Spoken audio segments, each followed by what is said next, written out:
SmartB Sports Update Podcast is brought to you by Optimum CBD. For all your rest and recovery needs, CBD products are your best bet.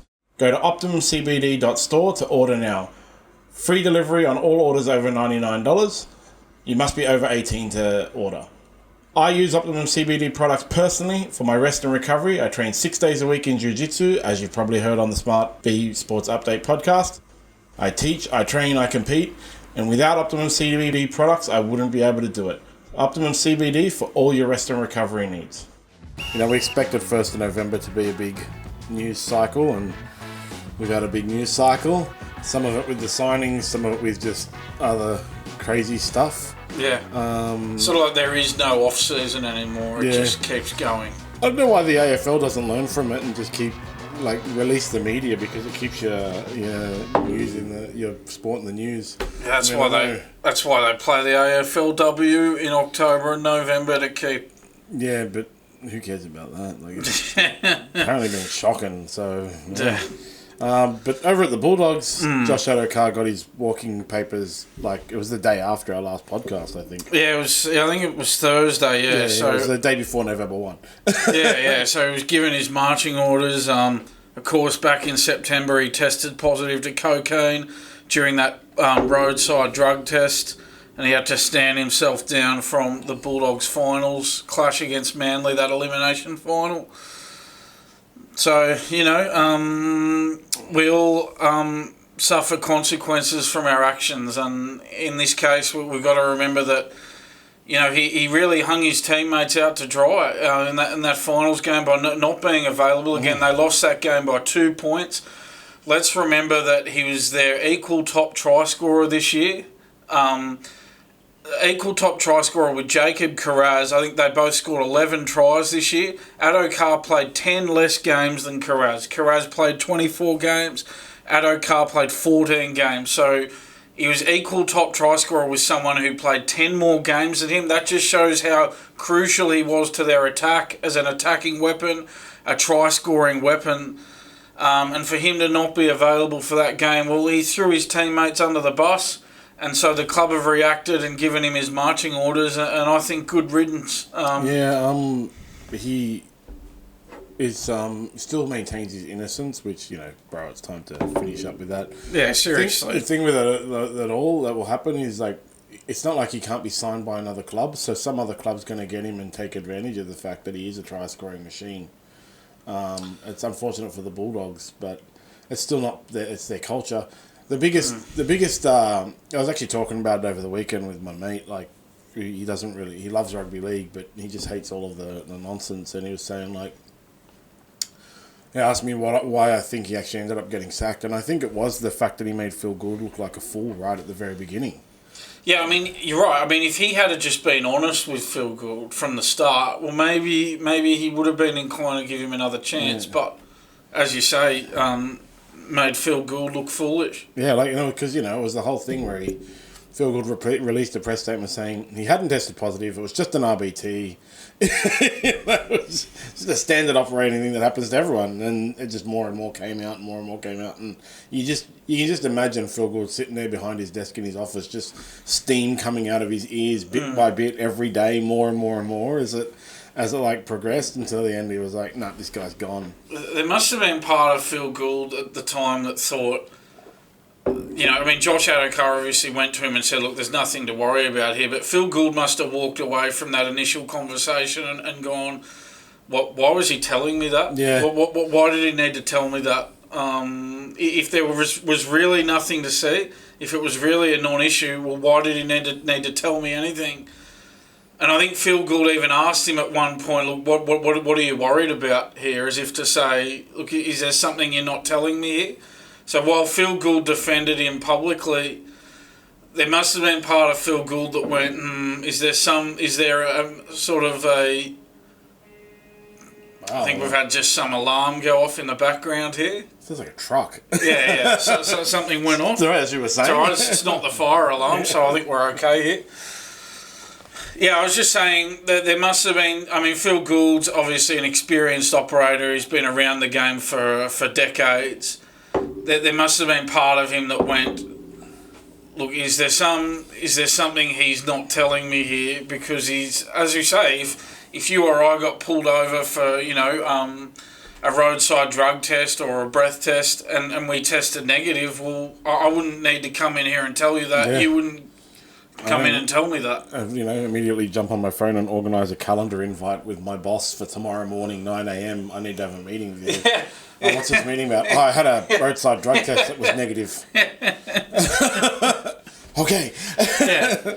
But I actually, and you may not have seen it, but I've actually done an article on this I sent you yesterday. Yeah, it's got to go up today. Yeah, all good. And what I said in that article about this Addo-Carr situation is, we talk about those contradictions he had in his story in the first instance with Phil Gould.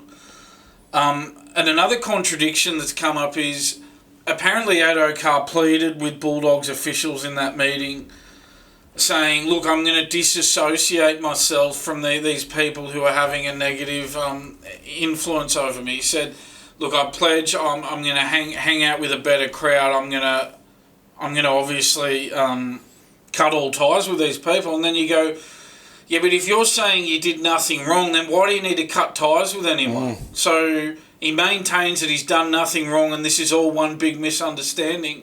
But now he says, oh, look, I'm going to cut these people off who've led me down this path. Well, hang on, you said you did nothing wrong.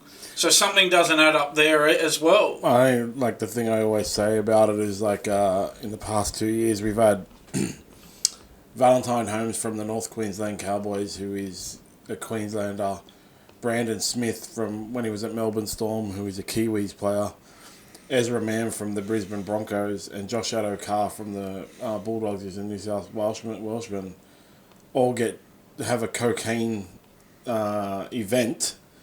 So all four are completely unlinked, and it's foolish for anyone to think that that's the only four guys in the rugby league that are on the cocaine, and all other players should look at this and go, maybe it's not something I should be doing. It's is it really worth the risk for these players? We talked about before, neither of us think it should be banned or anything like that, but it is. Yeah, it is, and that's simply it. It's banned. It's illegal. It's going to get you sacked. So everybody in the league should sit there and go, it's actually not really worth the risk. And this is the thing, Josh Addo-Carr will get another chance because he's that good a player. As I mentioned, equal top try scorer with a player who played 10 more games than him. That's how much of a try scorer he is. A player of his calibre will get another chance. But if it happened to another player, well, if that other player wasn't as valuable to a team, well, that player wouldn't get another chance. And the fact of the matter is he was due to be on $550,000, a $550,000 salary next year with the Bulldogs. He's not going to be getting that money at his next club. He's going to have to take a pay cut. Who knows? The next club might get him for $250,000. He might have to take a $300,000 pay cut here. Is it really worth the risk if you're going to lose $300,000 in a year? Yeah, that's so. So one of the clubs he is talking to is the Eels. Jason Riles is in the middle of a complete rebuild over there. Yeah. So then they'd have Lomax and Addo-Carr. Who else have they signed? Obviously Riles was an assistant to Craig Bellamy at the Storm when Addo-Carr played at the Storm. So they've got that link there from their days together at the Melbourne Storm. I think that what the Eels want to do, you mentioned Zach Lomax there, I think their preference is to put... Zach Lomax's preference is to play in the centres. So yeah, that's Zach Lomax's preference. The guy who had the best year of his career on the wing wants to play centre. Okay, bro. I mean, I guess if they sign Addo-Carr, well, that might help his cause a little bit in that, or they've got another option on the wing there if they do sign Addo-Carr. That'll be interesting to see how that develops. But just sort of going back to remembering they lost that final to Manly by 2 points, and he was their equal top try scorer. So that could well have cost them the game. That could well have cost them their season in the end. So that's how important he was to their team. And the reason I mention that is, well, if he's done that to the Bulldogs, well, he might do that to his next club as well. He's had quite a few clubs too, right? He started at the Tigers. Yeah. I think he only played 9 games at the Tigers. And then obviously had a fair chunk of his career at the Storm. I think he won the premierships in 2017 and 2020 at the Storm. Yeah. And then he's gone to the Bulldogs. But of course he got involved in that brawl at the Koori knockout last year as well. So this is the thing. He's unfortunately gone down the wrong path in the last couple of years, Josh Addo-Carr. And so his next club need to be careful of this. Perhaps maybe a 1-year deal might be...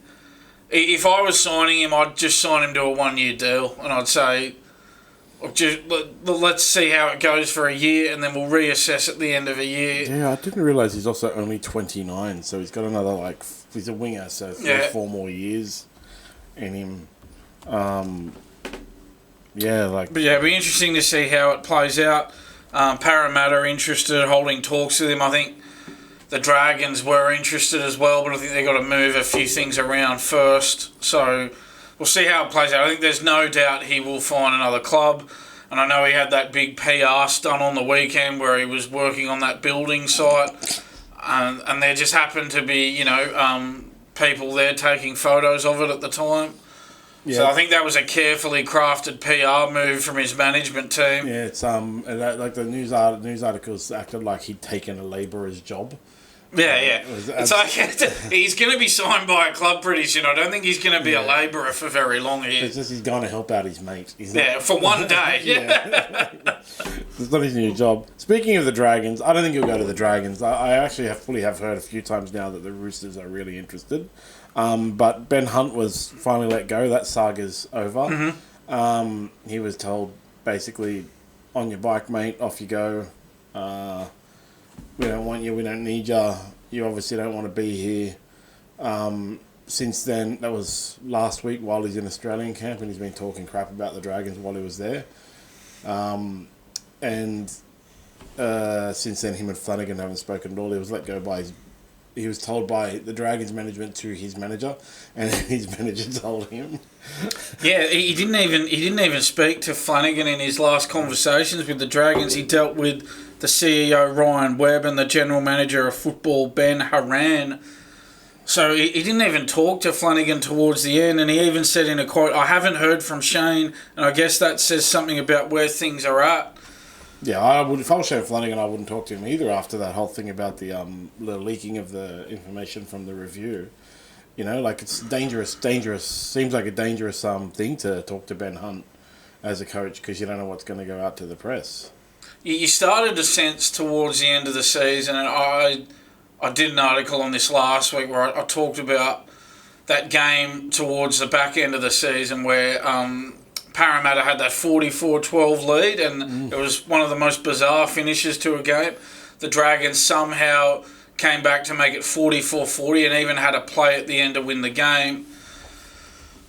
And at the end of that game, Shane Flanagan just tore strips off Ben Hunt in the sheds. And I sort of think it may have been that moment where Flanagan went, look, I don't know if this is the guy for us. And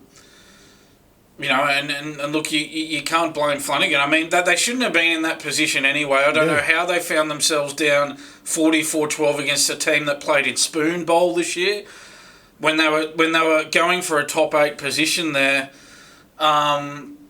So that was really disappointing that they got themselves in that situation. You sort of sense that at that time, the way Flanagan looked after the game, just giving it to Ben Hunt where he went, geez, I don't know if it's worth it with this bloke anymore. Let's remember that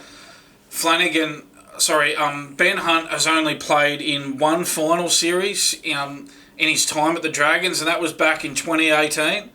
So this is not a match-winning footballer, and this is why his next club need to be he'll find another club, but they need to be careful how much they pay for him. You're not going to be paying him nearly $1 million. Well, no way. Now that Ezra Mam is possibly getting sacked by the Broncos, the Broncos have opened the door to a Ben Hunt return as well. And Ben Hunt's apparently bought a house in the north that's like an hour from the Gold Coast and 2 hours from Brisbane or something.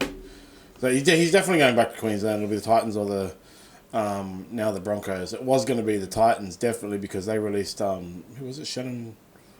I can't remember. They released their young halfback or whatever, basically to make room for Ben Hunt, obviously. But now the Broncos have open the doors. And, you know, all Dragons fans are breathing a sigh of relief and are happy to see the back of him. He's not going to be fondly remembered by the club, the fans, anything. Even if it had gone through if it had gone through a nice breakup, he would have been, you know, because he was always, for the past however many years that we've missed the finals, he was still always one of the best on field. But it's just like this last 2 months has been so spiteful and, you know, bitchy and like ridiculous the way, and it's all come one direction, you know. It's all come from the Ben Hunt direction. Yeah, maybe Dean Young and Shane Flanagan told him, like, you're not worth your money if you're going to play like this, in a private review that was only those 3 people in the room. But for someone to go out and then leak all that to the press, which is clearly like from Ben Hunt's side, not necessarily Ben Hunt, like I said last week, most likely his manager. And then there's the comments about Kyle Flanagan and the comments last week, like, I don't want to return to training, like that kind of thing. Well, mate. And he's played the victim a lot here, Ben Hunt. I think there was another quote from him where he says, I was very invested and I think I played my best footy for the Dragons, and I don't agree with the idea that I was never invested in my time at the Dragons. Well, okay, you might not agree with it, Ben, but you only made 1 final series in your time at the club, and that was back in 2018. So since 2018, no finals appearances. And he says, I don't agree with the idea, I was never invested. He was lucky to be on huge money for as long as he was there. Well, and I get this feeling he really played the victim a lot there. Yeah, he's trying to gaslight everyone into believing that he was the one that did everything right and the Dragons did everything wrong by him. And his next club, take note of this, take note of how he's left the Dragons. There's no reason why he won't do the same at his next club. That'd be an interesting one if he went to the Titans, and who could and then that's a bad breakup as well, and who could be the you know, because Des Hasler is notorious for hammering the people as well. Like, he's real good at it. Yeah. He hammered Manly a couple of times, and he hammered the Bulldogs, you know. Like, it'd be really interesting to see that breakup, Des Hasler versus Ben Hunt. Which pity party we can go for the best. And so continuing with the Dragons, obviously we talked about a lot. Clint Gutherson has officially been released as well. So he won't be playing at the Eels next year, and it is looking like the Dragons are going to be the ones to get him. Yep. More and more every day. Yeah, it looks that way. So it was according to a report from Michael Chammas, the Channel 9 and Sydney Morning Herald journalist. Apparently the Eels board met on Wednesday night and agreed to grant Gutherson a release. There's nothing official has been put out by Parramatta yet. There's no statement on their website. But you'd think this is as good as done. There's very solid reporting that suggests this is a done deal, that he's going to be released. He's believed to be on about $900,000 a season at the Eels. So Jason Riles, as he moves in, he's sort of clearing the decks, and look good on him. He's obviously got a plan of how he's going to go about things. And look, I don't mind this move. I mean, Gutherson's 30, so I think Jason Riles is thinking long term with a move like this. He's not thinking about his own job. He's not going, I need to do my best to finish as high as I can on the ladder next year. He's thinking about, no, what's best for this club in 2, 3, 4 years' time. And I think it's the right way to think from Jason Riles. Yeah, like I think Clint Gutherson's probably worth around the 600 mark, given his advanced age, because he's like such an old man, 30 years old, oh my God. So he can probably go to the Dragons for he can probably get a 2-3 year contract. For $600K a year or something like that, and it'll be good for the Dragons. I mean, one of the criticisms on the internet about Clint Gutherson is he was the captain at Parramatta and he spent so much time whinging. Like, everybody really hates how much whinging he does to the referee, every tackle, everything, like always whinging. Every ruling against his team would result in him whining to the ref and whinging to the ref, and it wasn't like the Cameron Smith complaint, where Cameron Smith was like the third referee on the field. Clint Gutherson was like a petulant little child, is how I saw him described. And I think if he can go over the Dragons and not be the captain, it'll be a lot better for him, and it'll improve his ability to play better and stuff like that. So he's worth around probably $600K, and he'd be a good pickup for the Dragons. There are another couple of teams that could also benefit from him. But I think the Dragons just need in that spine where you've got Sloan at the back. Now only Kyle Flanagan and Jacob Little is the hooker. It's Jacob Little, right? Yeah, Jacob Little. They don't have a... You need a senior, you need a superstar X Factor, and you need a guy who's, just the average dude. And Clint Gutherson can be the senior. They still need a superstar X Factor, though. Yeah, I think Clint Gutherson is a player who probably needs a sea change, probably needs a fresh start. I think he can benefit from that. And I think Parramatta can benefit from that by letting him go. I think it's probably in the best interests of both parties here that he's leaving. And I think this is really a play from Riles to not let Mitchell Moses go. By letting Gutherson go, you ease that salary cap pressure and you make sure you keep Mitchell Moses, and Parramatta have to keep Mitchell Moses. He's a serious big game player, and he proved as much in the State of Origin series this year, guiding New South Wales to that series win with that win in the decider up at Suncorp Stadium. So Mitchell Moses, a big game player, a big game performer, one Parramatta couldn't afford to lose. Yeah. And I think that by letting Gutherson go, they've ensured that they keep hold of Mitchell Moses. Most assuredly. There was just one thing I was going to mention about Ben Hunt as well before we move on. Apparently, he had to... sorry, I've just lost it somewhere in my notes here. Sorry about that. Yeah, so he's actually, because he's playing for Australia in this Pacific Championship, he's actually had to sign a participation agreement to represent the Kangaroos. Because he doesn't have a club now. Oh, yeah. So that the NRL's confirmed that a game-wide agreement will cover Hunt in the event of any injuries sustained during training or matches. So now that he doesn't have a club, he's had to sign a participation agreement to play for the Kangaroos. This arrangement ensures that he's protected as he navigates the uncertainty of his club status. I wonder if that's happened before. Yeah, it's very strange. Very strange for an Australian player not to have a club. Yeah. You wouldn't see that very often. That's bizarre. Okay. But speaking of playing for Australia, obviously Australia had the bye this weekend, and it was New Zealand versus Tonga. Yeah. I only remembered it was on when there was 10 minutes to go, and I turned on the TV and it was 24 all. And man, Tonga were putting on some big runs. I think that was what really stood out for me, and then they ended up winning 25-24. They did. So it was a bizarre game. Tonga led 24-0 before New Zealand levelled at 24 all, before Tonga steadied again to win 25-24, as you said.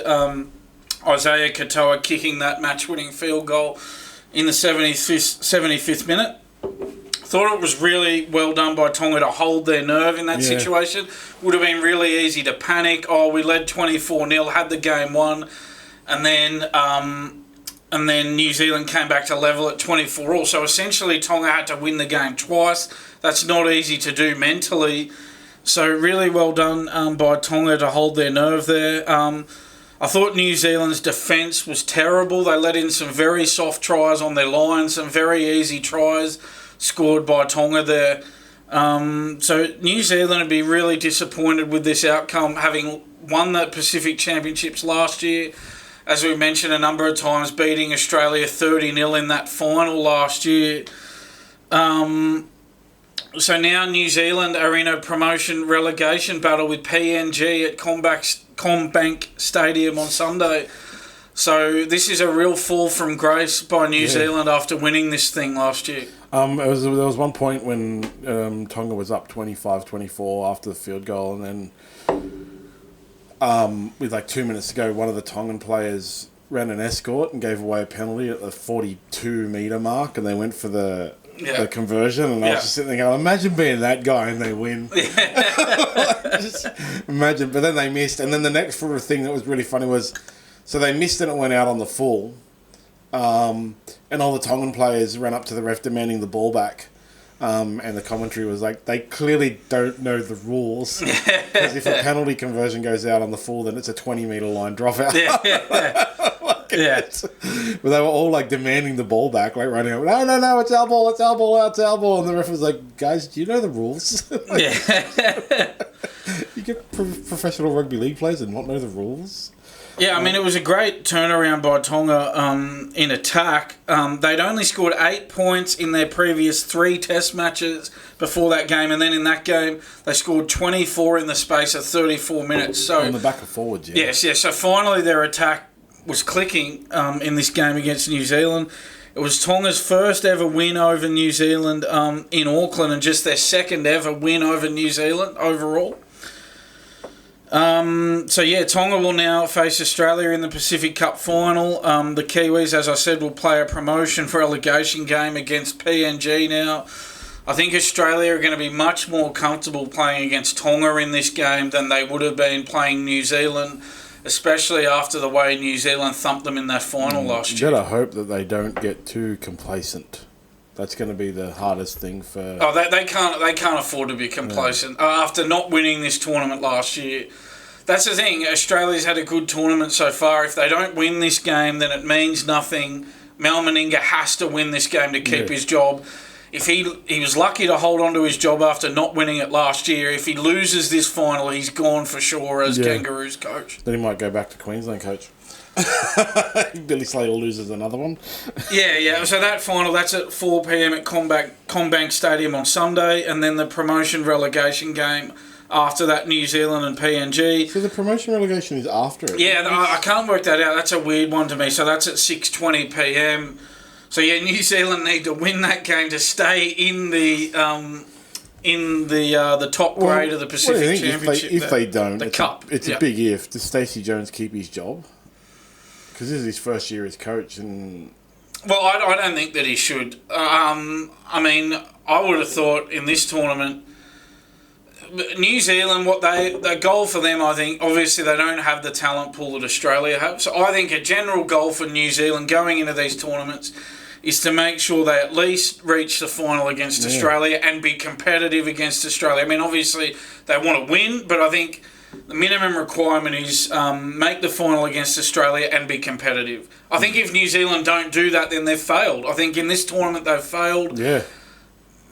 Stacey Jones, I think you're right. I think if they get relegated here, I think he's gone. And I think he should be gone. Yeah. It'd be an interesting one to see. Well, it's a full day of football on Sunday for everyone who can watch. Head out to Combank Stadium. You're going to kill my traffic because I live near there. Oh, yeah. But, and PNG beat the Cook Islands in that other game as well. It was close early. PNG only led 16-14 at half-time, but they just ran away with it in the second half. As we say, that puts them in that promotion relegation game against New Zealand. And that will be held after that Kangaroos-Tonga final. Samoa got beat by England. Yes, they did. And so maybe next year they should be in the Pacific Championship, unfortunately, instead of Cook Islands, They should look at that kind of thing. I guess, yeah, so... Because Cook Islands didn't win a match. They reckon Samoa's good enough to play England. They lost 2. I think they've lost 2 out of the 3 they were playing. So Cook Islands should go and play some lower competition, and so just so you can keep that Pacific other thing competitive as well.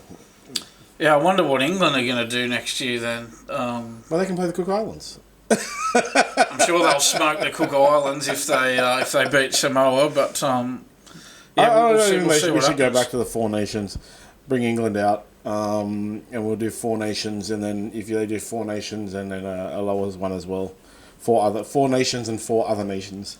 Yeah, they've sort of brushed England from this, haven't they? They can play relegation things for the 4 nations, so they could have New Zealand, England, Australia, and Tonga. They can all play, and then the 2 worst teams, the 2 teams that go worst, play each other to avoid getting relegated, and whoever loses gets relegated to the 4 other nations, and whoever wins the 4 other nations gets brought up to the 4 nations. Maybe that's too many internationals. But it keeps the rugby league season going strong. Yeah, and we got that World Cup the year after next too in 2026 as well.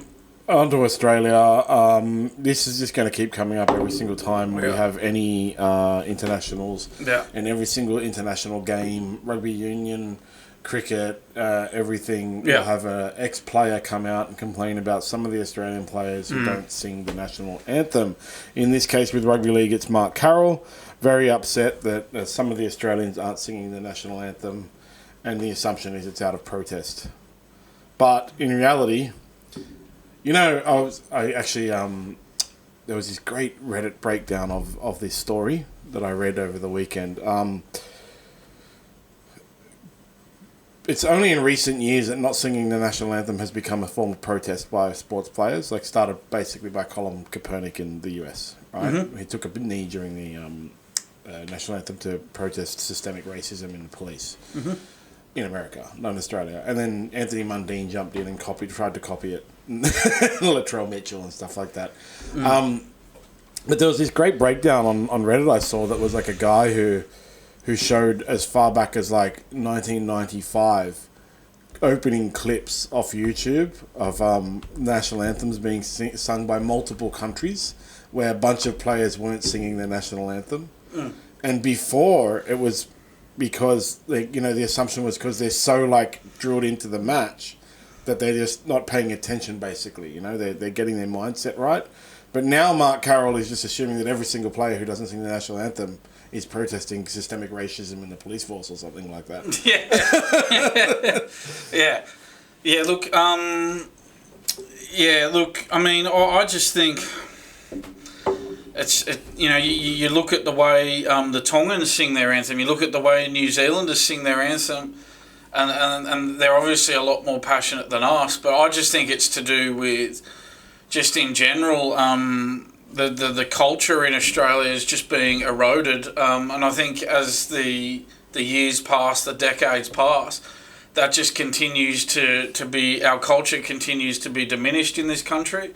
That's what I think's caused it. I don't think there should be some big overreaction to it. I know last year Max Krilich, the former Kangaroos hooker, said, if you don't sing the anthem, you shouldn't play. Yeah, that's ridiculous. That's too extreme. You can't say, you're not playing because you won't sing the anthem. I mean, at the end of the day, the most important thing is performance, right? And Australia have outperformed New Zealand in this tournament. Yeah, so that's more important than singing the anthem. I mean, who cares that much about the anthem? Australia's outperformed New Zealand in this tournament. That's more important than whether you sing the anthem or not. Remember during the World Cup, the Cricket World Cup, when Australia lost the first two matches and Adam Zampa stopped singing the national anthem and then he became like the player of the series. I think, I don't know if that was we talked about it last year. Don't know if it was in protest that he would stop singing the anthem, but it could have just been that thing where he was like getting fully into the game and so didn't even notice the anthem was on.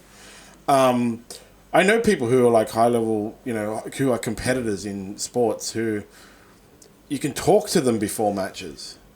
They're not wearing headphones or anything. You talk to them, they can't hear you because they're so in focus. And that's all like, you talk about like New Zealand and Tonga and Samoa and stuff, and even the English boys, they're really into it, singing it passionately. But yeah, there's this Reddit thread where the guy highlighted New Zealand players who weren't singing, and Tongan players who weren't singing, and Lebanese players who weren't singing since 1996, and that's what it was before. Now it's to be honest, if you are not singing the national anthem as a sports star as some kind of protest, it's a pretty weak and stupid protest. It achieves nothing. You're not bringing, unless you come out afterwards, like Anthony Mundine, Latrell Mitchell, that kind of thing. You come out both before and after and say, the reason I'm not doing it is because I am protesting. Then no one knows. So yeah, that's Mark right. Carroll can kick up a stink all he wants, but unless the players are sitting there and saying, this is the reason I'm not singing it, you should just assume, give people the benefit of the doubt and just think that they're so focused on the game that they don't even notice the anthem's on. Yeah, and look, I mean, let's just take this tournament as an example. Australia played against Tonga. Tonga did a great war dance and sung the anthem very passionately before the game, but Australia won the game. Australia played against New Zealand. New Zealand did a great haka, very passionate, sung the anthem very passionately, but Australia won the game. You judge these players on their performance in the game, and obviously all right, some of these players may not have, these Australian players may not have sung the anthem with a lot of gusto, but they got the job done on the field where it counts in the game. They won the game. If these players didn't care, well, they wouldn't have performed in the game. Yeah. Obviously, they care enough to have performed in the game where it matters, and they won both games. So that's far more important than your performance in a national anthem or in a war dance or haka. If you want to see a player who doesn't care about playing for the team, go watch Dragons versus Parramatta and watch Ben Hunt. That's as you said, like they're performing, they're trying, they're doing really well. Like, yeah, they don't sing the anthem, but you don't know why. That's my point. Like, you don't know why, and you can't assume unless the player tells you why. I think it was in the cricket one. It was Adam Zampa and the coach. Yeah, Andrew McDonald. Yeah, and then they never came out and said, because we're protesting systemic racism against Aboriginal and Indigenous people by the police in Australia with the more, jail adults per capita or whatever. They never did that. They just didn't sing the anthem. And then they got criticism at the time. But then Adam Zampa went on to, seriously, he jumped to the top of the wicket lists and it was the best performance of his entire life, and he's never actually reached that heights in the last year since then. So maybe it was just he was trying to get hyper focused. It wasn't some kind of protest. Yeah. Protests are useless unless people know the protest. That's the thing. I always use this example for, the Batman The Dark Knight Rises with Bane. Everyone always talked... After that came out, everyone fully criticised Christopher Nolan for that movie because it was around the same time as Occupy Wall Street. And they were like, he's all just, protesting rich people because Bane ejects the rich people and, puts them on trial for being rich and stuff. So, it's just Occupy Wall Street and it's Occupy Wall Street. And Christopher Nolan was asked about it and I was like, no, it's not. It wasn't at all. And then people were like, he's lying. And it's like, no, dude, if that was his artistic vision, he would tell you. There's no protest there. And that's so, when Latrell Mitchell doesn't sing the anthem, and he has a right to protest, it is in protest to systemic racism in Australia against Aboriginal people, right? Rando guy on last Saturday who didn't sing the anthem, if he didn't say afterwards, it's because of this, just don't stop caring. I don't like it when football players and stuff use the football as political statements. Just keep sport out of politics. We talked about that a lot.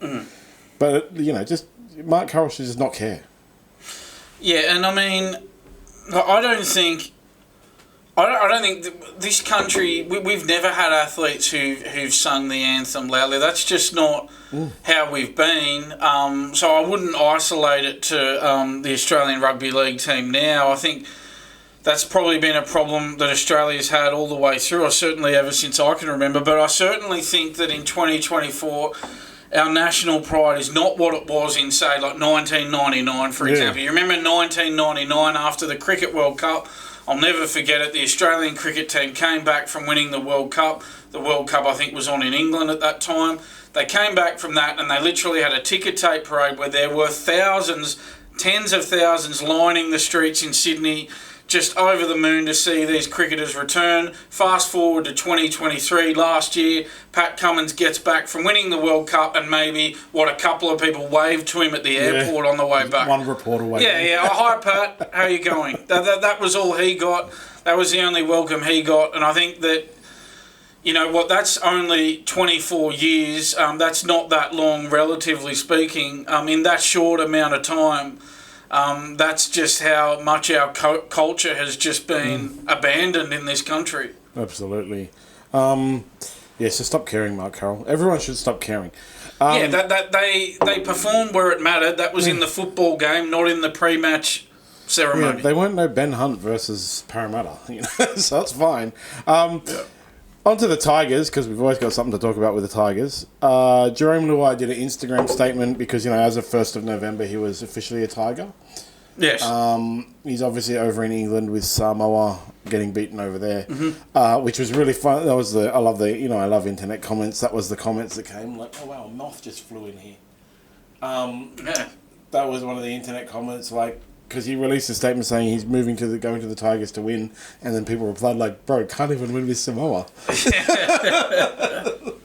It was a massive moth. Yeah, it's a big moth. It's just come into our studio here. Yeah, we've got a guest, guys. Yeah. I mean, yeah, 5-year deal for Jarome Luai at the Tigers. I guess a lot sort of wondered whether, given that he's played alongside Nathan Cleary, with Nathan Cleary steering the ship there at Penrith, obviously those 4 straight premierships that they've won, a lot of people wondered can Jarome Luai step up and run a team himself? Did this year. Yeah, well, that's the thing. You mentioned this year, he led the Panthers to 6 wins from 8 games with the number 7 on his back in Nathan Cleary's absence. That's the thing we have to remember. Nathan Cleary, came good at the end of the season when they really needed him. But for a lot of the season, Nathan Cleary wasn't there. And Jarome Luai he only played like led Penrith in his absence. Yeah, he didn't play a whole lot of games this year, Nathan Cleary. So in his absence, Jarome Luai stepped up, played halfback and did, as I said, guided them to 6 wins from 8 games with the number 7 on his back. Obviously, though, that is with the Penrith team around him, and it'll be a different story at the West Tigers. That having been said, though, I mean, I think the Tigers, obviously, they had to make this move. He was the best available option to them. Obviously, they need to turn things around, the West Tigers. They've won 3 straight wooden spoons now. They had to take this option of signing Jarome Luai. They have, and let's see how it goes. I think they're heading in the right direction. They're assembling an impressive roster there. Obviously, they've got Sunia Taruva there as well, Jack Bird, Royce Hunt. They got Jarrell Skelton from the Bulldogs as well. Obviously, they've already got Api Coruscant, one of the best hookers in the competition. Lachlan Galvin as well. I think they're building slowly but surely, but they're getting there, the Tigers. I don't think they'll win the spoon next year with Luai there. There you go. I don't think they will win it this year. Next year, I should say. Are they building? You never know with the Tigers. Look, put it this way. I think they're doing the best they possibly can with what's available on the market there. Yeah, exactly. Especially with the halves. But yeah, his statement's pretty funny because it's he's over in Samoa losing. Sorry, it's up in that corner there. Over in England losing, but he's talking about how he's a winner and he only wants to win. I guess that's a bit of a. Yeah, I mean, he didn't really He didn't help Samoa too much in that. Yeah. They lost both those tests against England, though. Yeah, but and he'll go to the Tigers. I think he'll do well. Obviously, people thought the future immortal Lachlan Galvin was if you remember beginning of the year, we don't need Jarome Luai anymore. Well, you got a spoon. You need him. You need those players. If it just comes down to remember that didn't age too well, did it? Oh, we don't really need Jarome Luai now. We got future immortal Lachlan Galvin. But we'll see how the Tigers go. You never know. You're not tipping them for the spoon. I didn't tip them for the spoon this year, and I was wrong. You did. But, I'd still say they'd be odds-on favourite for the spoon just because they're the Tigers, and no matter who you put in there, they can't seem to find success. But we all hope they actually finally find success. Yeah, I'd like to think, again, Jarome Luai, one of the quality players of the competition, 4 straight premierships at Penrith. I'd like to think that with him on board now, that's enough for them not to come last next year, but... Look, they've won 3 spoons in a row, so I certainly wouldn't be putting the house on that one. Look, we'll see how it goes. Yeah. Terrell May was obviously let go by the Roosters really strangely. He had a $950,000 contract. He was one of their better players, and just out of nowhere, out of left field, no one expected it. Suddenly he was sacked. And then, of course, a bunch of rumours came out why. He released a statement saying it wasn't due to off-field behaviour, which Angus Crichton confirmed. And then, as happens, the internet makes up stuff. And on a bunch of fan pages on Facebook, some rumours were spread about it. And so Terrell May has decided to take legal action over them. Yeah, look, from what I understand, the Roosters have indicated they don't want him and he's free to negotiate with other clubs. I don't think that's been official yet. I don't think he's officially left yet. But they have indicated to him that, look, we want you to look elsewhere here. Mm. And that was only after he recently signed an extension. So it certainly doesn't look like he's going to be there next year. The club don't want him. and I think he will find another club. Yeah, so, for sure. He's really good. I think he's going here. But look, you got to be really careful what you say about people on things like Facebook in these groups. I mean, I can give you an example. I've recently heard a rumour about, I'm not going to be too specific here, but about 2 high-profile people in Australia. And I didn't even want to send that in a text or a message to my friends because you don't know, do you? I might tell you about it off camera, but I'm certainly not going to be saying anything about it on camera. I don't want us to get sued. Mark Geyer was successful. There was the Rugby League meme Facebook group that was massive. It had hundreds of thousands of people in it. And when I think it was who was the big puppy guy? Whoever it was, the Rooster player had the sex tape. And then that group said it was Mark Geyer's daughter. And Mark Geyer, it wasn't. It absolutely wasn't. Mark Geyer sued them. And, Facebook notoriously refuses to reveal the identities of anyone. But they were forced to give the identity of the person who runs that group and shut that group down. Mm. And I applaud Terrell May for doing the same thing. And everybody should do the same thing. If it's not true, get the crap shut down because it's... you can't sue someone for saying information that's true. That's the thing. Yeah.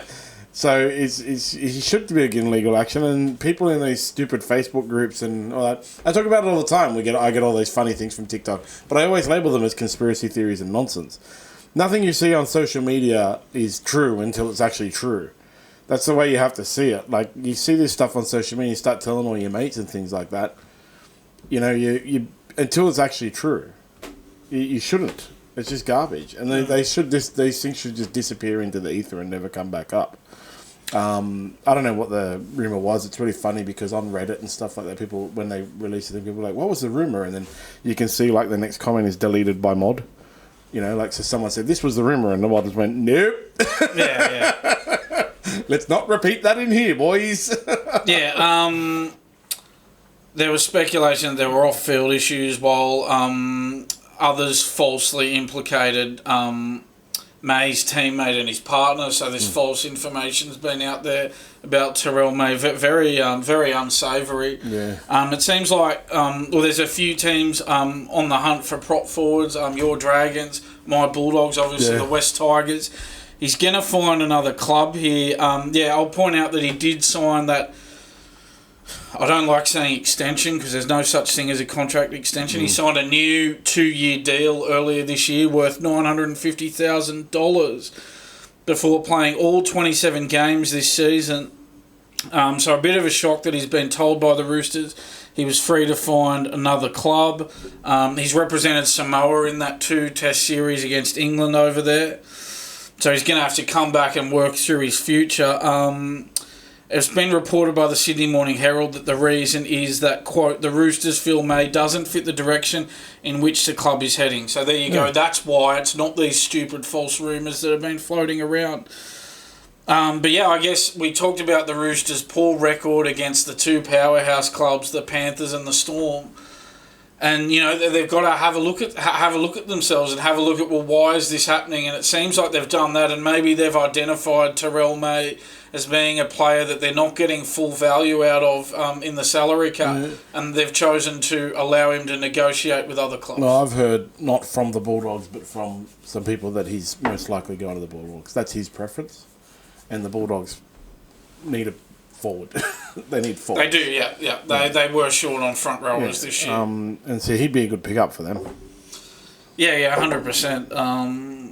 So they are making the right... If they can land him, they are making the right moves on the recruitment front. They've just let go of Josh Addo-Carr and signed Montoya for cheaper than Addo-Carr, so they've got money. Yeah. And I think that'd be a good pickup for him. Yeah, 100%.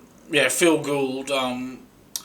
he's good at looking after a salary cap. Yeah, I'll exactly. give him that. Yeah. So, we're still waiting for announcements about who will be the actual team that comes in. But now Peter Vlandis has hinted that it may be a Queensland team because Western Australia is just wasting everyone's time. Yeah, I don't know. I sort of think I mean, the Dolphins have only just come in. I think we just need to be careful of going too hard, too quickly on this expansion. I would have thought, it's been nearly 30 years now since the Warriors came into the competition. So I would have thought you'd probably be looking at a second New Zealand team before you'd be looking at a fifth Queensland team. But put it this way, I think a fifth Queensland team probably makes more sense than a Perth team anyway. Yeah. But I just would have thought to just hold your horses. We know what happened the last time they tried to expand too quickly back in the mid-90s. When the Super League war hit, they tried to add all these teams at once, and then they had to get rid of a whole bunch of teams at once, and that just looked really stupid and silly and just didn't work. So I think they need to learn the lessons of the past here and be very careful with how quickly they expand here. Yeah, I don't think they need a fifth Queensland team, but they always go on about a second Brisbane team, and I just think that's a waste of time. We've just added the Dolphins. I mean, just relax. Just let it grow. Give it a chance. Give them a chance to grow and to find their feet. Exactly. Just get that PNG team in and then do it in your second New Zealand team. Yeah, and obviously you mentioned the PNG team. Volandis, I think, is pushing to expand the NRL to 20 teams. Yeah.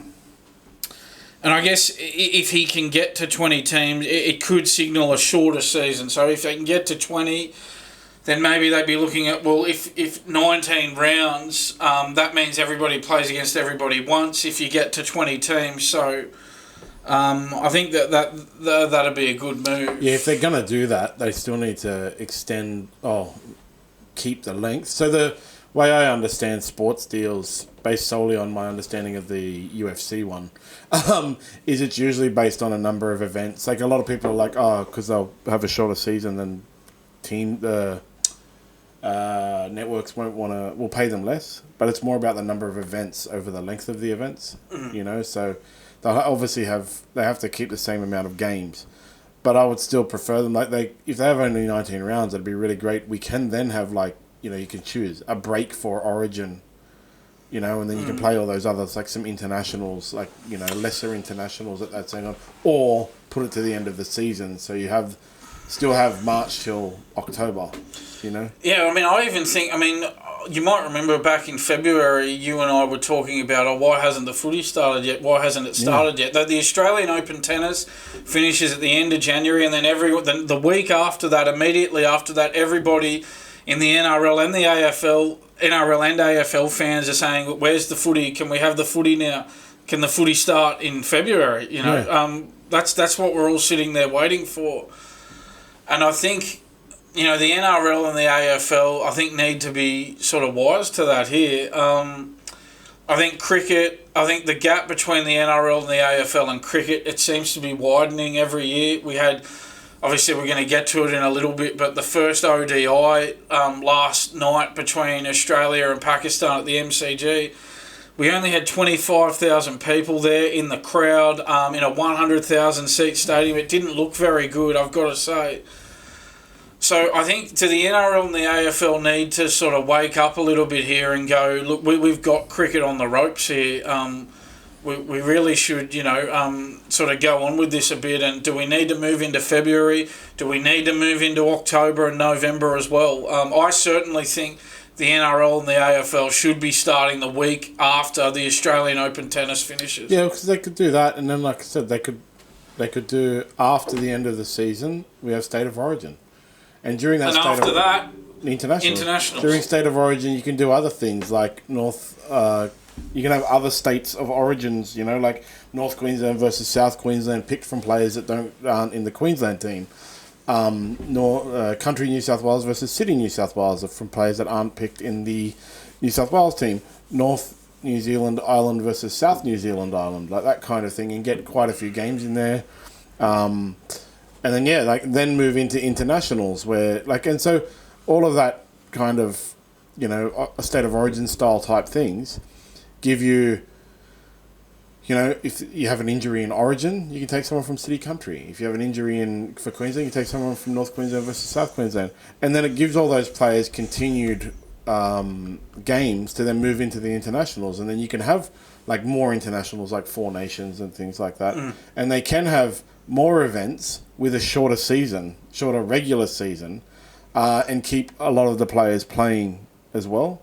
I love that, really. And you can still keep it going from February to November or February to October that way.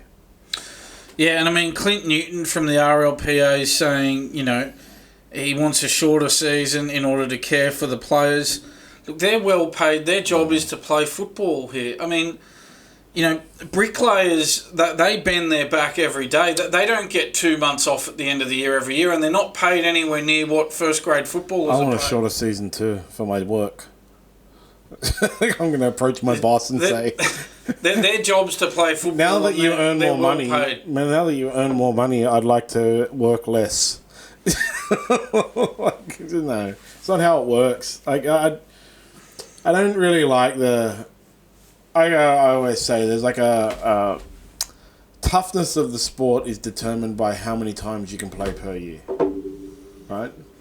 So obviously boxers and UFC fighters and stuff like that can only, most of them, the vast majority, don't use outliers to prove me wrong, most of them fight 2 or 3 times per year, and they have like 180-day suspensions and stuff like that. Something like, I think the extreme is like baseball, the Major League Baseball, they play like 162 times per year. Yeah, it's unbelievable. Yeah. And those guys sometimes play like 2 games in 2 days and things like that, so... I think the pitchers in baseball, they don't play... They have 5 pitches. That's the thing, they're the ones under the most strain, that pitching action, so they don't play every game. But for batters... Yeah, they can play every game. So, they're just swinging the bat. There obviously is like a limit, safety-wise and stuff like that. But unless you can improve to me that right now the number of games that players are playing is bad, then just it's time to see, because they do that all the time. They've been doing it I remember when Brad Fittler played and he was averaging 40 games a year and stuff like that. The Rugby League Players Association, whatever it was back then, was complaining about how many games they played, but you're seeing more 400 game, more people who can potentially reach 400 games. Cameron Smith was the first to reach 300 was the achievement, and it was like massive only like 10, 15 years ago for players. There was only like 8 players who had achieved 300 games, and now you're getting more and more and more players who have achieved 300 games, and more players who are getting close to 400. I can't remember who it was. Somebody in the league right now that's done like 367 games and they're only 32 years or something, so they're probably going to be the next 400 game player. Yeah, 100%. I remember who it was. Yeah, I really think I think the season should be lengthened, not shortened. Yeah. I really think that move into February and even extending into October, November, as you say, you can do it. You can just go, regular season, finals, and then pick the Origin teams out of the NRL season, and then pick the Australian team out of the Origin teams, and have the internationals after the Origin. You can really space it out like that. Yeah, 100%. There's potential to really lengthen the season here and really take advantage of lackluster cricket that's been the case for a while now. Yeah. Just finishing up with rugby league, Billy Slater has gone back to his roots and he's been doing horse racing. Yes. Because Billy Slater used to be a jockey, which is the weirdest career move I've ever heard in my life. I've seen nurses become programmers, but a jockey turning into a rugby league player was a weird thing. And he's been doing horseback interviews for Channel 9's racing coach because it is Melbourne Cup time. Oh, it's Melbourne Cup today. Yeah, it is today. Oh, God, yeah. Well, it's not even a thing, because who cares? Yeah. So he's been a part of Channel 9's coverage of the Melbourne Cup Carnival. He's having good feedback as the horseback reporter interviews the jockeys who win the races on the horseback after the race. He was part of Channel 9's coverage at Derby Day on Saturday. So, I think this is a really good, really smart move by Channel 9 to have. I think he's a really meticulous planner. He does a lot of preparation. And, he wouldn't take this gig lightly. He'd be doing his homework on it and he'd be well prepared. He's well prepared in everything he does, Billy Slater. And yeah, I think this is a masterstroke from Channel 9. They've gone, well, he's got a horse racing background. He's high profile. Everyone in Australia knows who he is. He's got that huge profile as one of the greats of rugby league. And Channel 9's obviously, I think this is the first year they've got the rights to the Melbourne Cup. So Channel 9 obviously with racing rights this year. So it all sort of fits into place, just having Billy Slater as part of their horse racing coverage. And I think well done to them. Yeah. A lot of the time I think Channel 9's coverage is terrible, especially their tennis coverage. It's just awful. It's atrocious. They're hopelessly wide of the mark when it comes to that. But you got to give credit where it's due here, and I think that they've nailed it with this one. Well, he's a good interviewer, interviewer. Yeah, interviewer. Yeah. He's a good interviewer. Yeah. So yeah, it's good. That's it for rugby league. We'll move on to cricket, and as you said, what's wrong with Cricket Australia? They organised an ODI against Pakistan to open the cricket season in Australia at the MCG. I think the thinking behind this was that have it on a Monday in Melbourne. Yeah, on a Monday. But I guess their thinking was, well, the Melbourne Cup public holiday is on the Tuesday in Melbourne, so we might draw in some extra people because it does finish late at night, but they've got the public holiday the next day. But obviously that hasn't worked because they've only got 25,000 at the MCG in a 100,000 seat stadium. And you might say, oh, yeah, well, NRL crowds are not great. And it's like, well, yeah, but there's 9 NRL teams in Sydney. There's only one Australian cricket team. When the Australian cricket team's only got 25,000 at the MCG, a 100,000 seat stadium. And that's the thing, that's against an opponent like Pakistan. And there's a lot of Pakistanis who live in Melbourne who've migrated out here. So there's really no excuses why this crowd would be so low. And the Pakistani fans well and truly outnumbered the Australian fans as well. So imagine if it hadn't have been Pakistan. Imagine if it had been a country like South Africa or someone like that there wouldn't be many, I wouldn't imagine there'd be many South Africans living in Melbourne. If it had been someone like that, a country like that, well, that crowd of 25,000 would have been even less. So this overcrowding of the cricket schedule, it's a real issue. We don't need this 3-game ODI series against Pakistan. It doesn't mean anything. Nobody cares. It's completely meaningless. And then after this 3-game ODI series, there's a 3-game T20 international series. We don't need these series. There's no point in playing ODIs or T20Is outside of their World Cups, outside of the 50 over or 20 over World Cups. It's too much. 2020 cricket should be restricted to the franchise cricket like IPL, Big Bash, this sort of stuff, outside of the World Cups. ODI cricket now should just be the 50 over World Cup, really. You talk about we need to restrict the cricket scheduling. Well, that's where you start, with just having World Cups in the ODIs and the T20Is. It's to be honest, I don't even know anyone who knew that this series was on. That's the thing, you don't even know it's on. Australia made 8 for 204. That was in response to Pakistan's 203. Mitchell Starc was man of the match, taking 3 for 33. Josh Inglis got 49 for Australia. Steve Smith at least showed some form there, got 44. Skipper Pat Cummins guided Australia home with 32 not out with the bat. Australia leads the 3-game series 1-0. Game 2's in Adelaide on Friday, but yeah, people just not really paying attention to this. Yeah. The big event this summer is the 5-test series against India.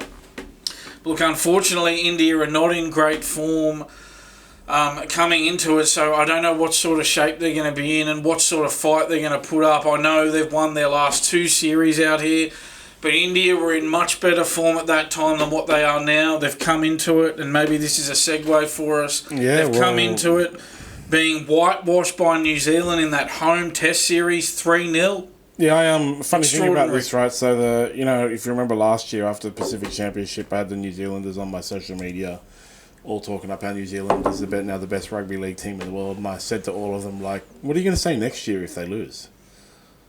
Like, seriously, what are you going to say next year? So I actually went as I am an internet troll, went and dredged up some of those old posts on Facebook and commented New Zealand 24, Tonga 25. And all of their response, 100% of the New Zealanders' responses are, come back to me when you've whitewashed India out on home soil in cricket. I'm like, bro, rugby league, cricket, very different. Mm-hmm. But that kind of just speaks to what an achievement that is, and how what's going, like, you wonder what's going on with India, because it's so rare for a team to whitewash India in India that you can use it to prop up your team about other sports, like your whole country. Yeah. Like New Zealand, just as a country, just achieved something that encompasses all sport.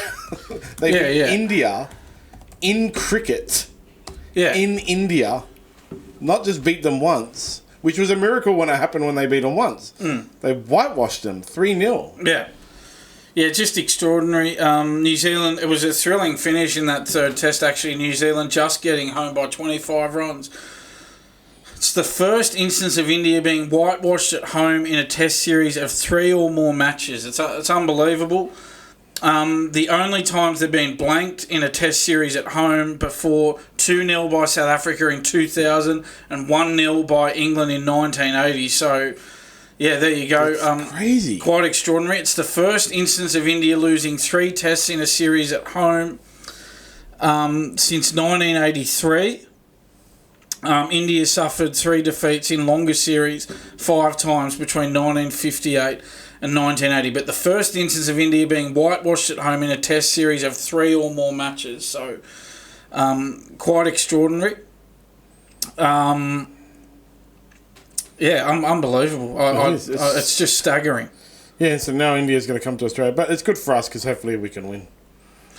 Well, I think we will. Purely because of... I can't see how their batsmen in this sort of form are going to handle our bowling attack in our conditions. So I think that... I know, again, Australia's batting is not in great shape. I know Steve Smith did show a little bit of form in that ODI, but in general he's been struggling for a couple of years now. And obviously we're having trouble finding that opening partner for Usman Khawaja as well. But, just in general, I think Australia are going to be in the driver's seat for that series. Just when you think about it, New Zealand's population only a shade over 5 million people. India's population is estimated at 1.5 billion people. 1.45 billion people. Yeah, close enough. So how do New Zealand ever beat India in cricket? How does that ever happen? Not even India, and on top of that, India is a cricket mad nation. Cricket's their national sport with that huge population. New Zealand, their national sport is rugby union. Cricket's not even their sport, and they've only got just a shade over 5 million people, and they're beating India 3-0 in India. Something doesn't add up there for me. Yeah, it's you say they got 1.6 billion people, and 1.6 billion of them play cricket. But in New Zealand, you got 5 million people, and only 11 of them play cricket. Yeah. The rest of the 5 million play rugby union. How on earth did they win? Well, they did, and India's really got to look at themselves in preparation for coming to Australia. Hopefully, we can get a win over them. It's seriously, it's one of the biggest upsets in sport ever, like all sports ever. You know that. Yeah, well, Australia, I think, have only won one series in India that I can remember. I think that was back in 2004, and Australia didn't whitewash India. So just amazing that New Zealand have whitewashed them as well as winning in India. Yeah. On to other sports. Our greatest and best friend. I actually have... So Nick Kyrgios has had an interview with Louis Theroux. Yeah. Was this on Louis Theroux's podcast? Because I saw the story and I thought, that's got to go on my list. Right now I'm listening to J.D. Vance on Joe Rogan talking about the US election. But I'm pretty sure it is on Louis Theroux's podcast. I'm going to put it on my queue. So, in a wide-ranging interview... Nick Kyrgios has basically gone, I think that guy's got to get off TikTok. The pyramids are definitely not built by definitely not built by humans, and definitely built by aliens was one of his things. And his justification, why are the doors so big? Who needs to walk through doors if they're that big? Bro, have you ever been to a castle? What else? It was he basically said that America didn't land on the moon. Seriously, get off TikTok. And the other one was when asked about the flat Earth. I'm inclined to say it's round, but I'm also not surprised if it's the other way. Come on, seriously? Really, get off TikTok. This is TikTok. He's on TikTok too much. No, so he's a flat earther, Nick Kyrgios. Yeah, like he's on. Just get off TikTok. He's got to get off TikTok. So you reckon TikTok sent him down a rabbit hole here? Yeah, I've been down that rabbit hole on TikTok, man. I've been down the flat Earth one because the way TikTok kind of works is if you pause on a video and actually watch the whole video, your next million videos will be that thing, right? Yeah. And then as you pause and watch on more, you get more and more, and it starts to be the same similar ones. So you start with something like the pyramids were built by aliens, you end up in flat Earth, and if you like we talked about it like ages ago, anything you see on the internet is fake until it's proven as true. And if you can't comprehend that everything on the internet is fake until it's proven to be true, and you shouldn't believe anything, you'll get into that TikTok rabbit hole. It used to be YouTube that did it. The thing was it Tristan Harris, Ethical Internet, who quit Google over the I think he made the "you might also like" button on YouTube, but my recall is bad about it, so if somebody's going to hammer me about that, but the "you might also like" button is being given the section on YouTube is the reason the internet became addictive. It was like the first indication of, instead of the internet being a place to share information, it became the internet being a bunch of websites whose sole purpose was to keep people on their site for as long as possible.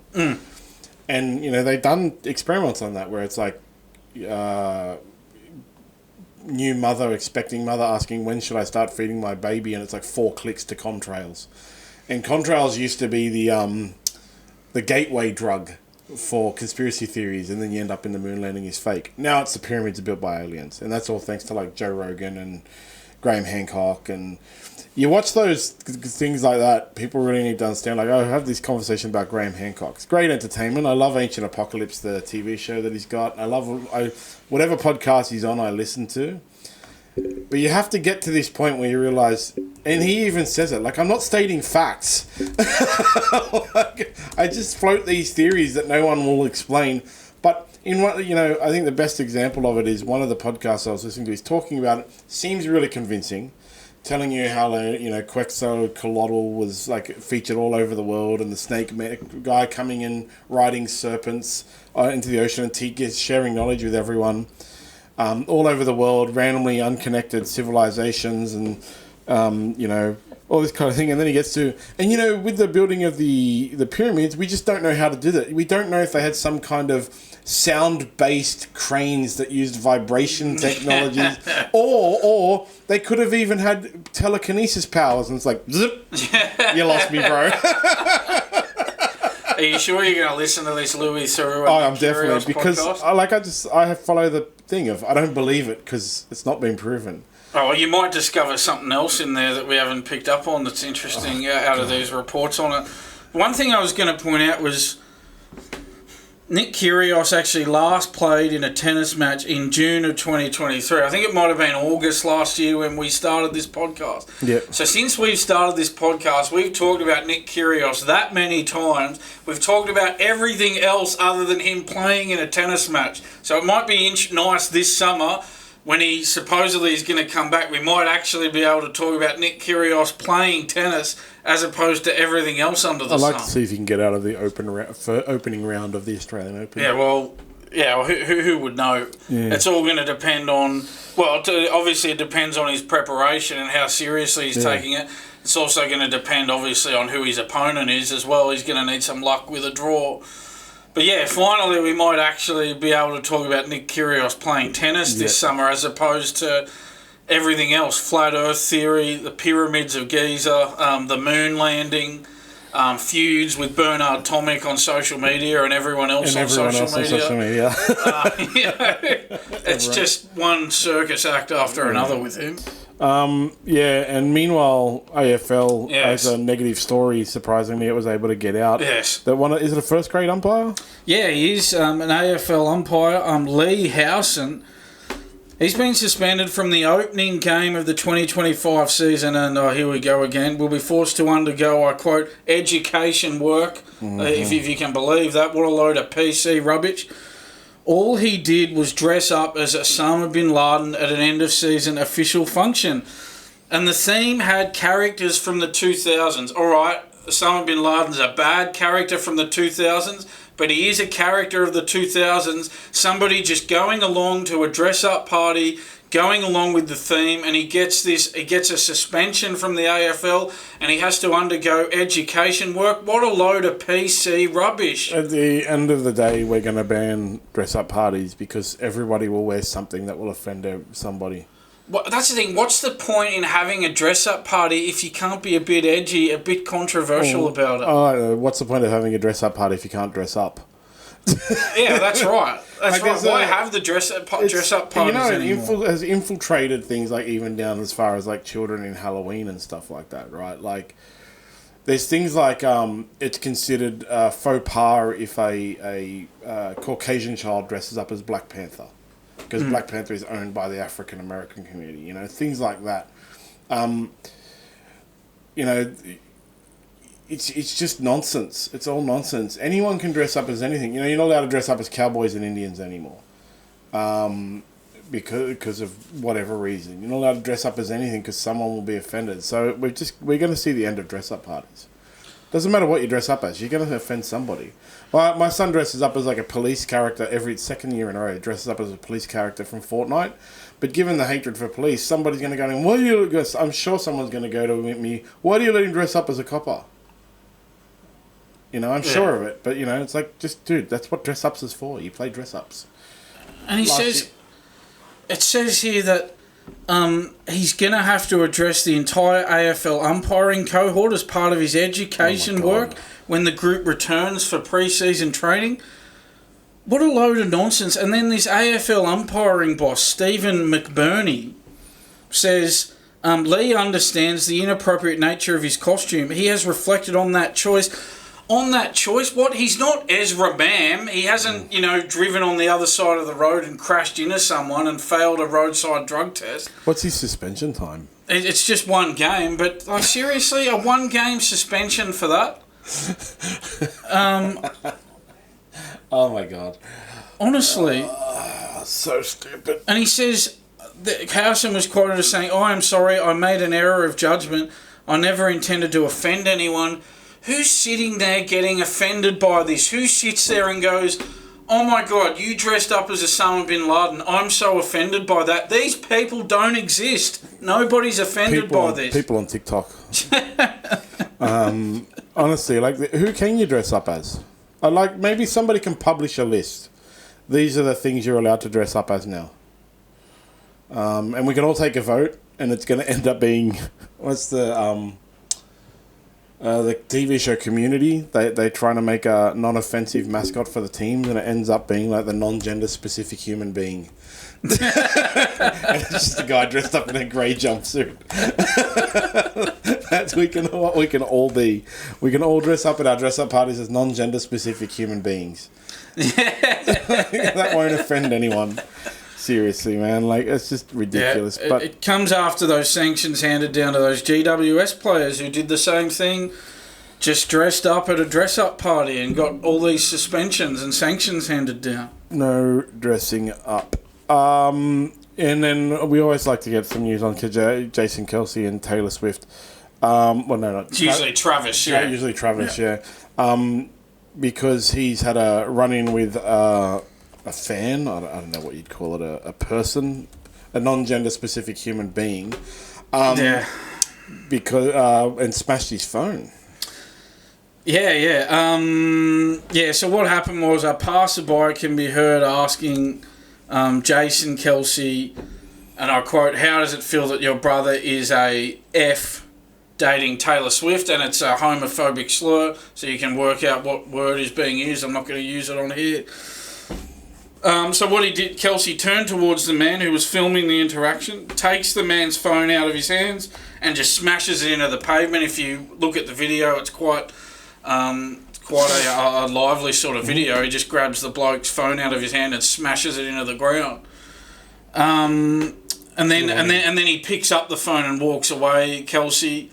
Good on him. Look, I think if someone's gonna say that about your brother and his girlfriend, well, I think they deserve to have their phone smashed into the ground. To be honest, talk shit, get hit. The internet gives people too much license. If you're gonna dish it out, you got to take it. I think the guy got what he deserved there for sure. The internet gives people too much license to say shit and not get hit, and you talk shit, you get hit. And if you don't want your phone to get smashed into the ground, well, don't make a homophobic slur. Recording for the purpose of clout as well. Like, that's the thing, right? The guy's sitting there recording for the purpose of clout, throws out some ridiculous shit to the guy about his brother and his girlfriend, and gets his phone smashed. Too bad for you. Yeah.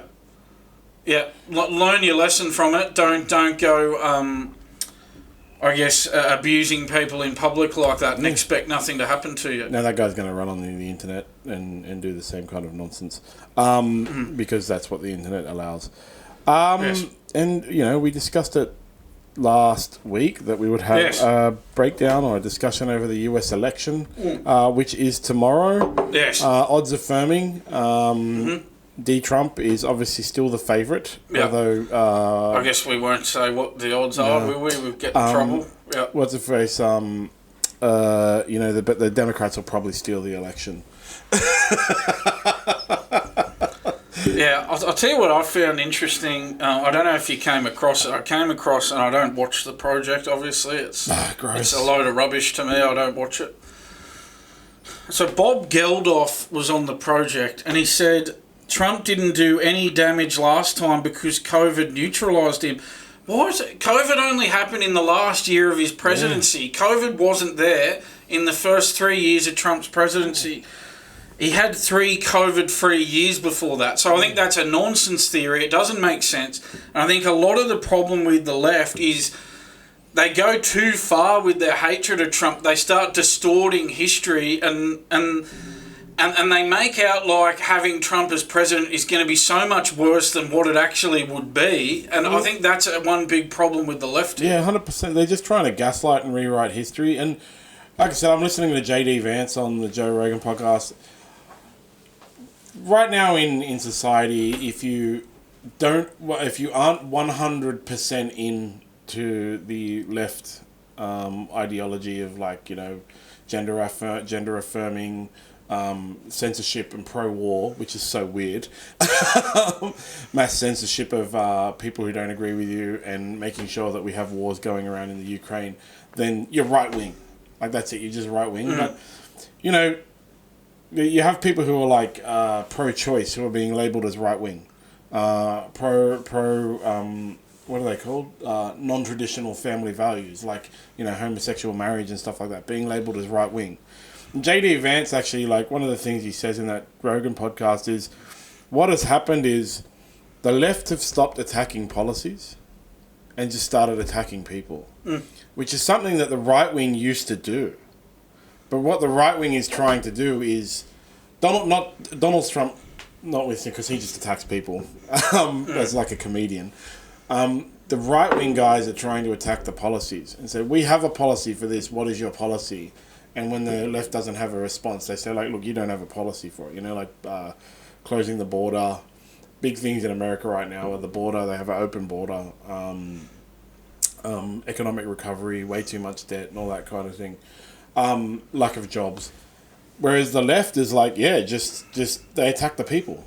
They just attack the people over and over and over again. And it's weird. I'm really curious as to if anyone can track down when the left turned into the right and the right turned into the left. Because it used to be, go back to the Vietnam War, the left were hippies and were anti-war. And now, the right are the ones who want to end the war in Ukraine and the war in Israel and Palestine, and the left is the one who want to keep them going. Yeah. I mean, who cares what Bob Geldof thinks about politics? I mean, he should just stick to making music, shouldn't he? Did you see Ricky Gervais's? You should check out Ricky Gervais's latest post because he always makes fun of all these celebrities getting involved. Yeah. He's like, "Hello, everybody. I'm a celebrity, so you should listen to everything I have to say about politics. Yeah. I'm an expert on science." It's very patronising, isn't it? Yeah. All you little people, all you peasants should bow down to me and my opinions on every subject, even though it's completely removed from my actual area of expertise. And they'll get people like, it's very democratic, right? The Democrats in America, they will get heaps of celebrity endorsements because Hollywood is traditionally left and now tech is really left, music is left leaning for the most part, the most popular music, right? So they'll have things like, they'll just get anyone. Doesn't matter who it is, anyone. So they had Jennifer Lopez at one of them, like yesterday, and somebody in the crowd yelled out, like, basically a P. Diddy thing, because she used to date P. Diddy, and she was at a lot of his parties and stuff like that. So, there's the assumption that she had intimate knowledge of his craziness. And they just gaslight that out. Like, no, let's kick you out there. Because I'll just take anyone. With the right, like, they get these endorsements. Like, Hulk Hogan is one. Their endorsements, celebrity endorsements, are just ridiculous people. Yeah. Like Hulk Hogan goes out to endorse Trump and rips his shirt off like he was doing his wrestling. Like, I'm Hulk Hogan! Like, okay, bro. And Tony Hinchcliffe, who was the absolute worst person ever to get to do comedy for Donald Trump. Right? Yeah, I'm not sure about that decision. I like to think, like, that is that guy's shtick. Because he does the show Kill Tony, which is basically comedians. It doesn't matter who you are. You can be never done comedy before, up to like famous people. Get like 1 minute to do comedy, and then Tony will roast you. And it's like what people would call like hyper racist, hyper sexist, like everything. He's roasting, and everybody loves it. He did a show recently in Madison Square Garden that was sold out for multiple days and watched by millions of people, and it was the exact same type of humor, but it has no place in politics. That's, you don't get Tony Hinchcliffe to come out and roast everybody when you're doing a political rally. Yeah. It was just a stupid decision. Yeah, it's going to be interesting to see what happens if Trump loses this time. Is he going to say it was rigged again? Definitely. So, I mean, I guess there's a different dynamic this time because he's not in the White House this time. He'll be sitting by the pool at Mar-a-Lago if he loses. So it's a different dynamic. He's not going to have the same power that he had last time. And I think we should note that there's going to be limitations on what he's going to be able to do if he loses. But you'd think if Trump loses this one, surely even he's done. If he loses 2 in a row, he's not coming back for the third. He already said he won't do the third if he was to lose, but he's not going to lose. Like, that's his quote. Like, of course I wouldn't, but I'm not going to lose. Like, one of the things about the Donald Trump as well doing the like theft of election, like that's been happening. Obviously. When did George Bush Jr. get in? Was it 2001? 2000 or 2001? I think he won the election in 2000. Inaugurated in 01. So that's as far as I can remember, right? So I don't know about before that.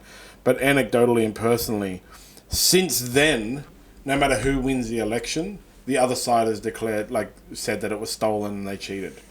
So when George Bush got in, the Democrats said it about George Bush both times. There's a whole book about it, And then when Obama got in, the Republicans said it was, stolen 2 times. Then when Trump got in, the Democrats said Trump stole it, like Russian disinformation and all that kind of thing. Then when Biden got in, the Republicans said they stole. They do it every single time. The difference with the Trump one was then when they had the January 6th riots, whatever you want to call it, invasion, attempted coup, and somebody died. I'd be curious to see what happens either way. If Trump wins, will the Democrats go crazy? Because they haven't, for the past 4 to 8 years, been hyper peaceful. The Black Lives Matter riots were mainly liberal Democratic people.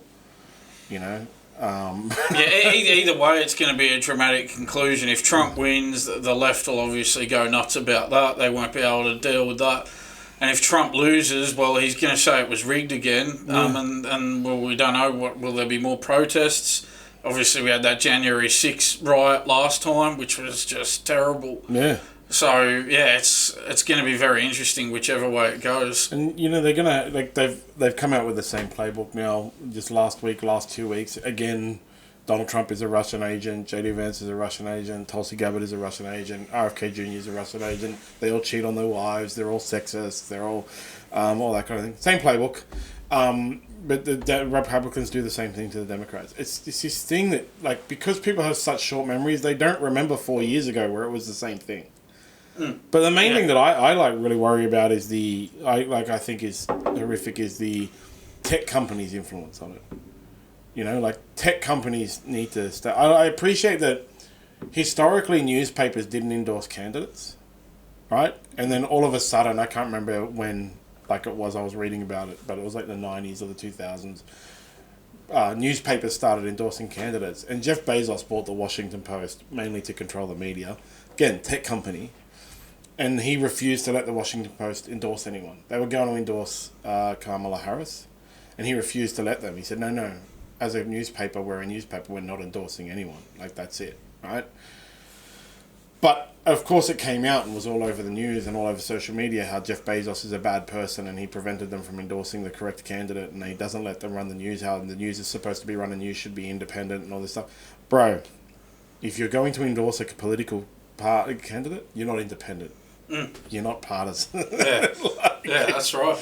It's so that's what he was. But still, the Washington Post is really left leaning and stuff. He hasn't stopped that. But yeah, that's the tech companies' influence on the election is the thing that people should really be worrying about because they worry about Russian interference and Donald Trump's silliness of voter fraud and mail-in ballots and all that stuff. That's not what anybody should worry about. Worry about how tech companies influence elections. In the olden days, before social media, it was newspapers. They have a whole thing where, not News Corp, the other one. Channel 9, Sydney Morning Herald. Yeah, the Sydney Morning Herald one. It used to be Fairfax, now under Channel 9 management. Yeah, so Fairfax influenced elections. They had a whole thing about it. And News Corp obviously influenced elections as well. That was the old thing that people should worry about.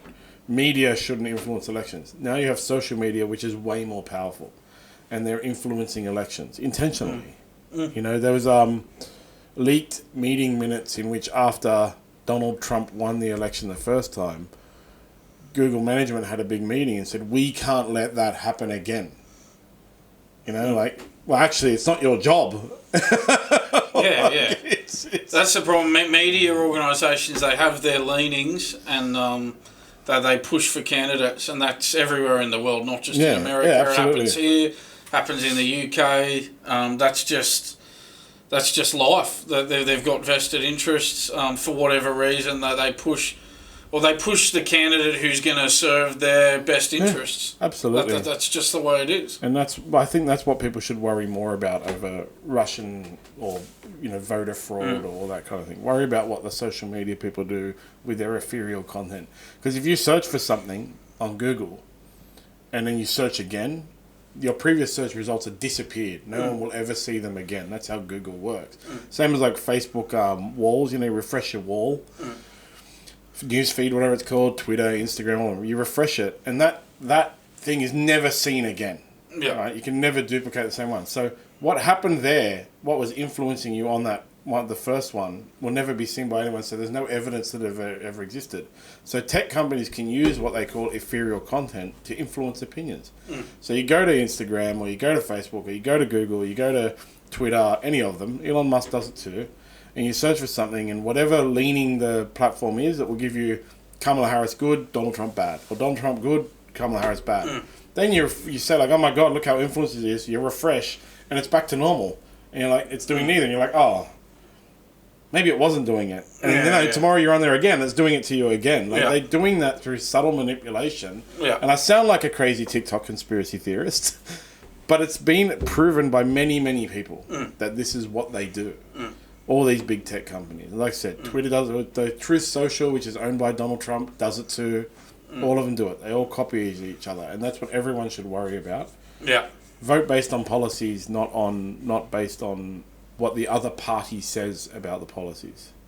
Yep. Yeah. We'll see how it goes. Should be very interesting. I'm going to be having it in the office all day tomorrow. Yeah, we may as well have a bit of a chat about it next week after we know the result as well. After we see the riots. Yes. So that's it for the week. Don't forget to follow SmartB app on social medias and watch the Melbourne Cup today, which we didn't talk about because we don't have that much of an expertise on it. But I think we've had a racing podcast go up for it too. If you listen to that.